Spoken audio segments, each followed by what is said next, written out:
విఎస్9 media breaking. కర్రెగుట్టలు. మావోయిస్టుల కంచుకోటగా ఉన్న కర్రెగుట్టల్లో అసలేం జరుగుతుంది? గత 6 రోజులుగా భద్రతా బలగాలు భారీ కూంబింగ్. తాజాగా భద్రతా బలగాలకు కనిపించిన మావోయిస్టుల భారీ సొరంగం. సుమారు 1000 మంది వరకు విశ్రాంతి తీసుకునేలా మావోయిస్టు సొరంగం. ఛత్తీస్గఢ్, తెలంగాణ సరిహద్దు ప్రాంతంలో ఉన్న కర్రెగుట్టలు మావోయిస్టుల కంచుకోటగా, బడా కేడర్కి చెందిన మావోయిస్టులు తలదాచుకునేలా దీనికి పేరు. ఇప్పుడు ఈ కర్రెగుట్టలు బాంబుల మోతతో దద్దరిల్లుతుంది. మావోయిస్టుల అగ్రనాయకుల ఏరివేతే లక్ష్యంగా భద్రతా బలగాల కూంబింగ్ 6వ రోజుకు చేరింది. వేలాది మంది బలగాలు ఇప్పటికే కర్రెగుట్టలను చుట్టుముట్టాయి. మావోయిస్టుల ఏరివేత కోసం హెలికాప్టర్ల ద్వారా బాంబుల వర్షం కురిపిస్తున్నారు. ఎండాకాలం వచ్చిందంటే అడవుల్లో ఆకురాలే కాలం కావడంతో మావోయిస్టు స్థావరాలను కూంబింగ్ బలగాలు గుర్తించేందుకు వీలుగా ఉంటుంది. ఇప్పటికే కొంతమంది మావోయిస్టుల మృతదేహాలు లభ్యమైనట్లు తెలుస్తోంది. మావోయిస్టుల భారీ సొరంగంలో నీటి వసతి, ఇతర సౌకర్యాలు ఉన్నట్లు సమాచారం.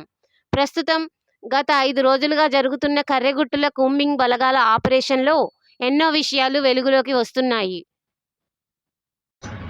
ఇదిలా ఉంటే ఆపరేషన్ కర్రెగుట్టల పేరిట భద్రతా బలగాలు భారీ సంఖ్యలో మావోయిస్టుల కోసం జల్లెడ పట్టినా ఫలితం దక్కలేదని తెలుస్తోంది. గడచిన 5-6 నెలల్లో ఛత్తీస్గఢ్, మహారాష్ట్ర, ఒడిషా రాష్ట్రాల్లో కూంబింగ్ ద్వారా వందలాది మంది మావోయిస్టులను భద్రతా బలగాలు మట్టుబెట్టాయి.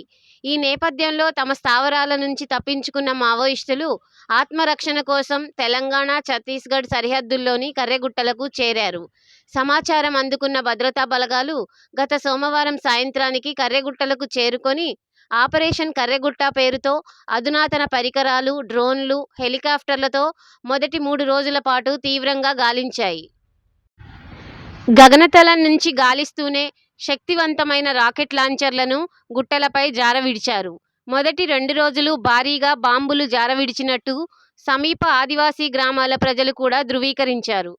అయితే 40కి పైగా డిగ్రీల ఉష్ణోగ్రతలు నమోదవుతుండడంతో జవాన్లు నీరసించిపోగా 3వ రోజు 15 మంది, 4వ రోజు 25 మంది వడదెబ్బకు గురయ్యారు. కాగా 3వ రోజు మావోయిస్టులు భద్రతా బలగాలకు తారసపడగా జరిగిన ఎదురుకాల్పుల్లో 3 మహిళా మావోలు మృతి చెందినట్లు బస్తర్ రేంజ్ ఐజీ సుందర్ రాజ్ ప్రకటించారు.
చూస్తూనే ఉండండి తాజా అప్డేట్స్ కోసం VS9 మీడియా.